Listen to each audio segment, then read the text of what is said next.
Pokemon is making its way on the channel as we take part in a new journey. Join us as we take on Fire Red. Now, here's how this campaign's gonna work. It's gonna be a lot like normal Let's Plays, but with a few twists.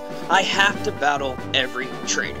That includes gyms, hideouts, and routes. They can be in any order, and I can go to the Pokemon Center between battles. But, if I ever white out, I have to reset my game to the last story-progressed Pokemon Center and try again. Every time I first heal out of Pokemon Center, that creates a checkpoint. I can't be more than 5 levels above the ace of the next gym, and if I lose to the Elite Four or the champion, that's the end of the run. Can I become the very best that Kanto's ever seen? Welcome to the GREEFLOCKE. Ah, another beautiful day in Kanto. Last time we were here, we were low-kicking Brock right in his overcompensation.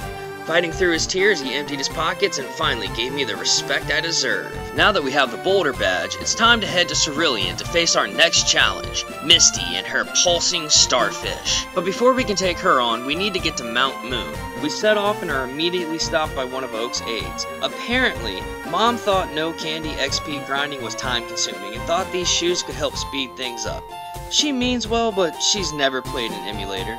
We happily take them, being thankful we finally have a mother that loves us, and start battling trainers. I need to remember to be careful battling the next trainers on this path. My team is still kind of squishy, and an angry Machop or Onix could still wipe the whole team and reset us to when we first entered Pewter. Thankfully, the grinding we did for Brock paid off, and nothing really gave us too much of a challenge, and we're able to make it to Mount Moon Pokemon Center without much issue. Also, Charmander evolved. After healing at the Mount Moon Pokemon Center and unlocking our next checkpoint, we're approached by a suspicious man. He claims to be the owner of a fish market and offers me his floppiest fish for $500. We all know the tale of the Siren and the Pirate, so I wisely chose to pass and head into Mount Moon. I don't spend much time on the wild Pokemon in here. There's nothing in here that can really help, so I'm not going to waste time fighting wild Pokemon unless I'm grinding. I start leading with Charmeleon, who makes quick work of a few lost trainers, but I switch to Butterfree to take the brunt of the fighting. Butterfree Confusion is great early game, but his replacement is waiting for us in the next town. I climb down a ladder to find TM46 and a strange man down in a hole. He mentions something about a big job and challenges me to a battle. Dude had a Zubat and an Ekans. To be such an elite organization, they sure don't have the best Pokemon. I kick his butt and start searching for a way out of this cave. I find a few items and get challenged by another guy with a big R on his chest. I realize this must be Team Rocket everyone in Pewter was talking about. Judging by their Pokemon, I'm not worried. I fight one more grunt before coming to a scientist hoarding fossils. Before I could tell him I wasn't Rocket, he challenges me to a fight. Feels and Jake do their thing and smack his Pokemon silly. As a reward for battling him, we receive the Helix fossil. All hail Lord Helix. We make our way out of Mount Moon and are met with warm sunshine and a gentle breeze. We head for Cerulean and come across 2 rival martial artists giving out free lessons. I felt this would be a great opportunity for Miss Piggy and Jake to get some extra training. We thank the 2 of them and wish them well before heading to Cerulean Pokemon Center to unlock our next checkpoint. And with that checkpoint unlocked, it was time to grind. Misty makes me nervous. Her Starmie is fast. I'm talking Michael Phelps fast. I'm talking Usain Bolt fast. I'm talking gotta get home for dinner before Mom beats my Ash Ketchum fast. To stand any chance, I'm not going to feel comfortable unless everyone on the team is at least level 24. So we hit our grass patch and start grinding. Once everyone is around level 20, I decide to head north of the city. That's when we run into Algo. Like usual, he insults me and says how strong all his new Pokemon are and challenges me to a fight to prove it. He leads with Pidgeotto and Sellout fries that bird extra crispy. It goes down and then he sends out Rattata. So I switch into Miss Piggy to take it out. He sends out Abra and it goes down the same way. Last up is Squirtle, so I switch back to Sellout, hit 2 Thunder Shocks, and Turtle Soup is on the menu. I beat Algo again, and even in defeat, he still finds a way to brag about meeting some Pokemaniac named Bill. I figured since he was in town, I'd stop by to see him. I make way for his house and come to a bridge. As I start to pass, I'm challenged to a battle.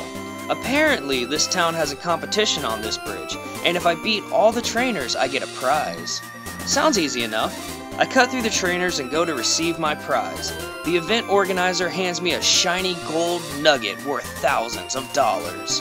As I take my rock and go to leave, he pipes up and tells me he wants me to join his gang, and I tell him no, and he challenges me to a duel. He's another rocket. These guys are really starting to annoy me. I beat him up and make my way to the grass to find the 2 new members of our team.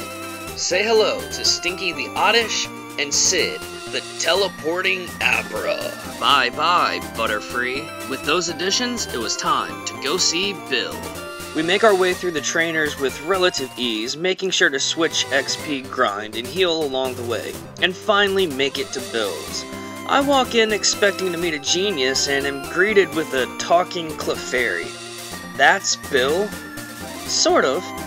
Apparently Bill turned himself into a Pokemon, and his tiny little arms can't reach the controls to fix it, and employs my help. I help the poor man, and he gives me a ticket to a cruise in the next town.